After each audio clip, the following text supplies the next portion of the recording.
siren membelah pagi. Asap tebal menjulang tinggi. Kebakaran datang tanpa disedari. Berjaga-jaga sentiasa bersedia diri. Assalamualaikum warahmatullahi wabarakatuh dan salam sejahtera. Saya Nurina Darusha binti Rashamidi, wartawan The Victorious News anda pagi ini akan membuat liputan latihan kebakaran tahunan bagi SK Datuk Osman Awang. Latihan ini melibatkan lebih kurang 500 orang murid dan 50 guru sekolah. Program ini diadakan sebagai sebahagian daripada langkah keselamatan sekolah bagi memastikan warga sekolah sentiasa bersedia menghadapi sebarang kemungkinan kebakaran.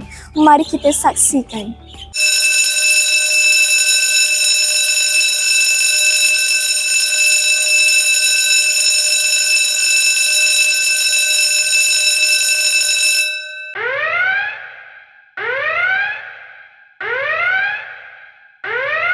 Selesai menjalankan latihan mengosongkan bangunan ketika kecemasan.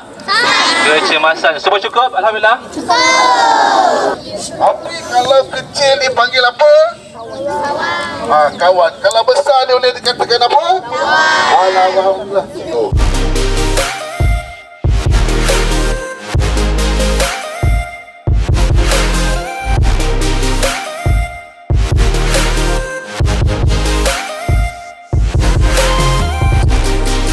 Assalamualaikum Cikgu.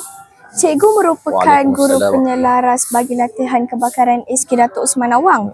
Boleh saya ajukan beberapa soalan kepada Cikgu? Soalan pertama, apakah objektif latihan ini diadakan? Objektif latihan kebakaran ini diadakan adalah bertujuan untuk memberi pendedahan kepada semua warga sekolah tentang cara-cara untuk mengosongkan bangunan apabila berlakunya situasi kecemasan lah. Contoh macam kebakaran.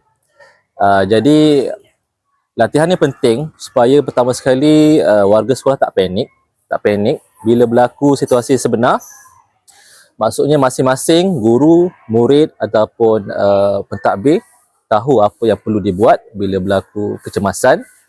Yang kedua adalah warga sekolah boleh mengikuti prosedur yang betul ketika menghadapi situasi kecemasan. Contohnya mengikut laluan yang ditetapkan ataupun masa yang ditetapkan dan berkumpul di padang. Dan yang paling penting, semua tidak panik dan selamat ketika berhadapan dengan situasi latihan ataupun kecemasan. Itu pentingnya lah latihan ini diadakan. Soalan kedua, boleh Cikgu terangkan serba ringkas bagaimana perjalanan latihan ini dijalankan?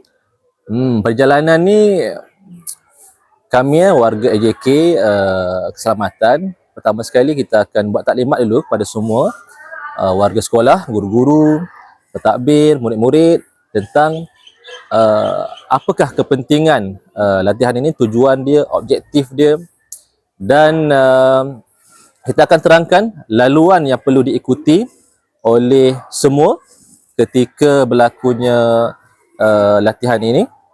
Dan untuk makluman semua juga, latihan ini perlu diadakan sekurang-kurangnya 2 kali setahun, iaitu dalaman dan yang kedua adalah mesti bersama dengan pihak bomba.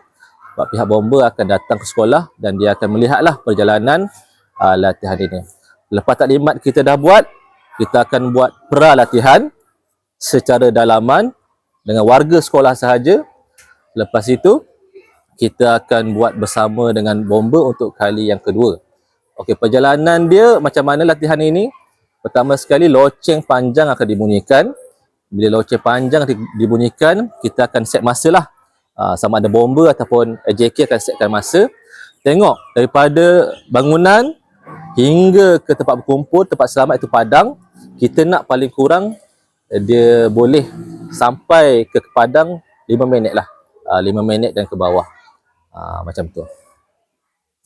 Soalan terakhir, berapakah masa yang perlu dipatuhi oleh warga SK Datuk Osman Awang untuk tiba di tapak perhimpunan kebakaran? Itulah seperti yang saya maklumkan tadi. Paling baik bawah 5 minit. Bawah 5 minit untuk pastikan pergerakan kita itu sesuai lah. Tidak terlalu perlahan ataupun tidak terlalu laju lah. Kalau laju sangat pun bahaya, boleh menyebabkan kecederaan, jatuh di tangga dan sebagainya. Kalau perlahan pun tak bagus, kan. Jadi kena bawah 5 minit lah. 5 minit. Terima kasih Cikgu kerana Sama-sama. sudi meluangkan masa untuk sesi temu bual ini. Ya, sama-sama.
Demikianlah laporan saya untuk kali ini. Diharap dengan adanya latihan seperti ini, warga SK Datuk Osman Awang siap siaga dan berdisiplin dalam menghadapi kecemasan yang tidak diingini.